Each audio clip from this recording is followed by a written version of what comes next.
Jamie, and for my TED Talk, I'm going to do intrinsic motivation. So intrinsic motivation is our inner drive to engage in an activity because it is interesting and satisfying, and it's something we want to learn about. So when children are born, they're curious to learn about the world around them. Early childhood years are crucial for intrinsic motivation. We want all activities to be child-led. We want the themes to be picked by the children. To do this, we observe and we assess what their likes are and what their dislikes are. Some ways to encourage intrinsic motivation are eliminate extrinsic rewards like stickers. Stickers don't really do a great job at helping kids and enforce positive behaviors. They are kind of just a thing that kids just want to play with, and then they're done with them. So better ways to do that are to just use positive talk with them. Another thing that we can do is challenge children to find a solution. So if you have a group of kids and two of them are not getting along, it's easier to role play with them and ask them maybe how they're feeling or what their friend did to them and how they felt after it happened. Another thing we can do is practice what we teach. So if we don't want children to sit on tables, then as adults we shouldn't sit on tables either. We should talk in positive ways so that they choose to talk in positive ways. We're going to ask children to talk about what motivates them, what makes them excited, what they like to do with their day, how they like their day to go, do they like transitions or not. When they don't like them, we're going to find a different way to help them move into each transition throughout the day.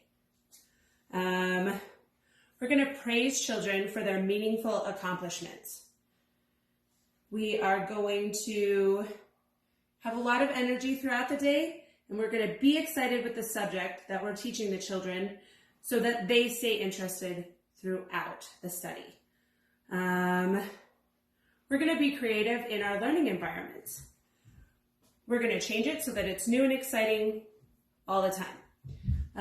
I'm really good at changing the environment at least twice a month, just because it's better for the kids. They get new materials to play with. There's new and exciting things for them to do. They don't get bored in the classroom as easily. Another thing that we can do is ask children to help with the learning process. We're going to let them pick the topic, and we're going to let them tell us what they know about it. We're going to graph it, we're going to chart it, and then we're going to put it up in the room so they know they have ownership to the topic. We're going to discover each child's passion.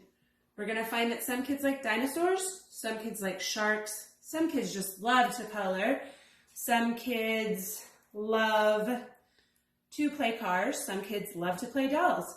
And so we are going to make sure that we have all of that accessible to the children in our rooms. We're going to give the children choices. I usually try and give at least 2 choices, and it's 2 choices that always have a positive outcome. So when we're not sharing with our friends, so we have 2 choices. We can either leave this area or we can choose to share with our friends.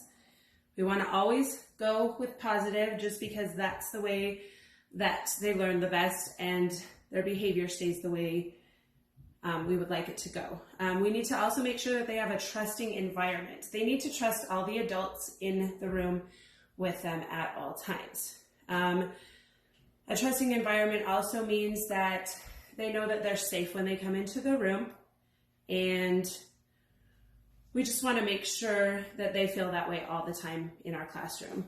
We're going to keep encouragement throughout the day positive and keep the environment positive. If something's not working in our room, we're going to take a little bit of a break from it, and then we're going to come back to it in a few minutes to see if that helps our solution. And The most important thing is to have child-led projects and give the children lots of opportunities to do things they want throughout the day. So I found a few things, and one is 40 meaningful ways to share encouraging words for kids. So I'm just going to share a few of those. So we use encouraging words to help children understand themselves and how each ability drives their success. So empathy. It's important to have empathy. So we want to tell the kids, thank you for your kindness. What you did was very generous, and I appreciate how you helped your friends today. Curiosity. I like how you pursue new ideas throughout the day. I love your sense of skepticism. You just showed what it means to be a critical thinker. Sociability. Thank you for cooperating. It's such an important skill. I appreciate what a good listener you are. I like how you use words to describe your feelings. Resilience. You showed an enormous strength in handling the challenge today, and your determination helped you overcome this obstacle. And for self-awareness, I appreciate how self-reflective you are, and I admire your vulnerability. So these are just some ways to encourage intrinsic motivation in our classrooms. Thank you.